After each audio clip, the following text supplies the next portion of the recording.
Hello everyone, welcome back to Touch to Click.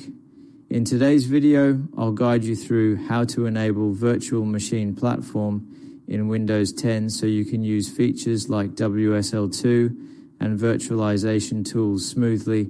Now let's get started.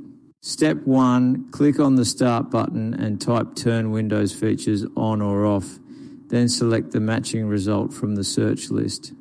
This option opens a Windows Features window where you can enable or disable built-in system components.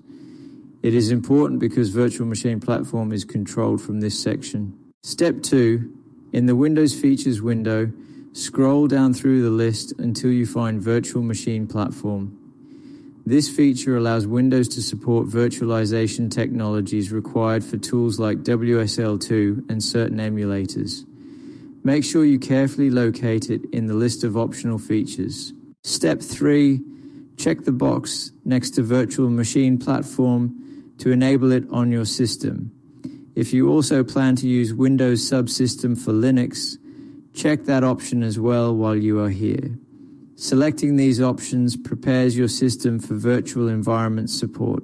Step 4, click OK and wait while Windows applies the changes and installs the necessary files.